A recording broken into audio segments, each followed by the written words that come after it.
स्वर सुधा मंच पर प्रस्तुत है प्रसिद्ध कहानीकार उदय प्रकाश की कहानी नेल कटर। सावन में घास और वनस्पतियों के हरे रंग में हल्का अंधेरा सा घुला होता है। हवा भारी होती है और तरल वर्षा के रवे परतों में तैरते हैं। मैं 9 साल का था। इसी महीने राखी बंधती है, कजलैया होती है। नागपंचमी में गोबर की 7 बहनें बनाई जाती हैं। धान की लाई और दूध दोने में भरकर हम सांपों की बाम्बियां खोजते फिरते हैं। हरियरी अमावस भी इसी महीने होता है। मैं बांस की खूब ऊंची जेंडी बनाकर उस पर चढ़कर दौड़ता था। मेरी ऊंचाई कम से कम 12 फुट की हो जाती होगी। माँ दक्षिण की ओर के कमरे में रहती थी। बम्बई के टाटा मेमोरियल अस्पताल से उन्हें ले आया गया था। सिर्फ अनार का रस पीती थी। वे बोलने के लिए अपने गले में डॉक्टरों द्वारा बनाई गई छेद में उंगली रख लेती थी। वहां एक ट्यूब लगी थी। उसी ट्यूब से वे सांस लेती थी। बहुत बारीक, ठंडी और कमजोर आवाज होती थी वह। कुछ कुछ यंत्रों जैसी आवाज, जैसे बहुत धीमे वॉल्यूम में कोई रेडियो तब बोलता है जब बाहर खूब जोरों की बारिश हो रही हो और बिजलियां पैदा हो रही हो, या तब जब सुई किन्हीं बहुत दूर के 2 स्टेशनों के बीच कहीं अटक गई हो। माँ को बोलने में दर्द बहुत होता होगा, इसलिए बहुत कम ही बोलती थी। उस यंत्र जैसी आवाज में हम माँ की पुरानी अपनी आवाज खोजने की कोशिश करते। कभी कभी उस असली और माँ जैसी आवाज का कोई एक अंश हमें सुनाई पड़ जाता। तब माँ हमें मिलती, जो हमारी छोटी सी स्मृति में होती थी। लेकिन माँ सुनना सब कुछ चाहती थी, सब कुछ। हम बोलते, लड़ते, चिल्लाते या किसी को पुकारते तो व्याकुलता से वे सुनती। हमारे शब्द उन्हें राहत देते होंगे। उनकी सिर्फ आंखें बची थी, जिन्हें देखकर मुझे उम्मीद बंधती थी कि माँ कहीं जाएंगी नहीं, मेरे पूरे जीवन भर रही आएंगी। मैं हमेशा के लिए उनकी उपस्थिति चाहता था, चाहे वे चित्र की तरह या मूर्ति की तरह ही रही आए और न बोले। लेकिन उनके जीवित होने का विश्वास भी रहा आए, जैसा कि चित्रों के साथ नहीं होता। मैं कभी कभी बहुत डर जाता था और रोता था। अपने जीवन में अचानक मुझे कोई बहुत खाली, बिल्कुल खाली जगह दिख जाती थी। यह बहुत डरावना होता था।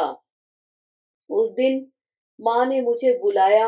बाहर मैदान में घास का रंग गहरा हरा था।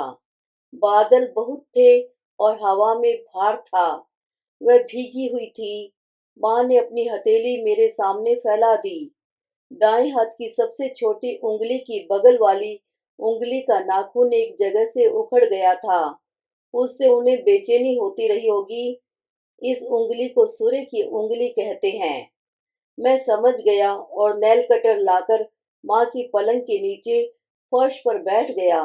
नेल कटर में लगी रेती से मुझे उनकी उंगली का नाखून घिसकर बराबर करना था। माँ यही चाहती थी। वह नेल कटर पिताजी इलाहाबाद से लाए थे, कुंभ के मेले से लौटने पर 2 साल पहले। नेल कटर में नीले कांच का एक सितार बना था। माँ की अंगुलियां बहुत पतली हो गई थी। उनमें रक्त नहीं था। पीली सी त्वचा, पतंगी कागज जैसी। पीली भी नहीं, जर्द और बेहद ठंडी। ऐसा ठंडापन दूसरी बेजान चीजों में होता है, कुर्सियों, मेजों, किवाड़ों या साइकिल के हैंडल जैसा ठंडापन। और हाथ उनका इतना हल्का कैसे हो गया था? कहाँ चला गया सारा वजन? वह भार शायद जीवन का होता है, जिसे पृथ्वी अपने चुंबक से अपनी ओर खींचा करती है, जो अब माँ के पास बहुत कम बचा था। उन्हें पृथ्वी खींचना छोड़ रही थी। मैंने उनकी हथेली थाम रखी थी और नाखून को रेती से धीरे धीरे घिस रहा था। मैं उनके नाखूनों को बहुत सुंदर, ताजा और चिकना बना डालना चाहता था। मैं एक बार हंसा, फिर मुस्कुराता ही रहा। माँ को ढाढ़स बंधाने और उन्हें खुश करने का यह मेरा तरीका था। मैंने देखा माँ को नाखून का हल्का हल्का रेती से घिसा जाना बहुत अच्छा लग रहा था। उनके चेहरे पर एक सुख था जो एक जगह नहीं बल्कि पूरे शरीर की शांति में फैला हुआ था। उन्होंने आंखें मूंद रखी थी।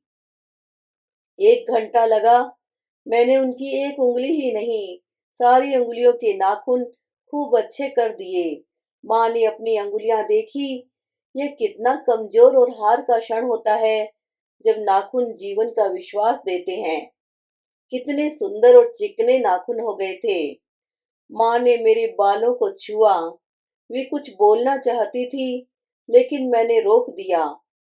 वे बोलती तो पूछती कि मैं सिर से क्यों नहीं नहाता, बालों में साबुन क्यों नहीं लगाता, इतनी धूल क्यों है और कंघी क्यों नहीं कर रखी है। रात में ठंड थी, बाहर पानी जोरों से गिर रहा था। सावन में रात की बारिश की अपनी एक गंभीर आवाज होती है, कुछ कुछ उस तरह जैसे दुनिया की सारी हवाएं किसी बड़े से घड़े के अंदर घूमने लग गई हों। हर तरफ से बंद। सुबह 5 बजे आंगन में गांव की औरतें रो रही थी। यह रोना नहीं था, विलाप था। पता चला माँ रात में नींद में ही खत्म हो गई। माँ खत्म हो गई। मैंने फिर कभी उनके घिसे हुए नाखून नहीं देखे। मैंने उस रात सोने से पहले अपने तकिए के नीचे वह नेल कटर रख दिया था। उसे मैंने बहुत खोजा, बल्कि आज तक कई वर्षों बाद भी, लेकिन वह कभी नहीं मिला। वह पता नहीं कहाँ खो गया था। हो सकता है वह किसी बहुत ही आसान सी जगह पर रखा हुआ हो और सिर्फ मेरे भूल जाने के कारण वह मिल नहीं पा रहा हो। मैं अक्सर उसे खोजने लगता हूँ, क्योंकि चीजें कभी खोती नहीं हैं, वे तो रहती ही हैं अपने पूरे अस्तित्व और वजन के साथ। सिर्फ हम उनकी वह जगह भूल जाते हैं।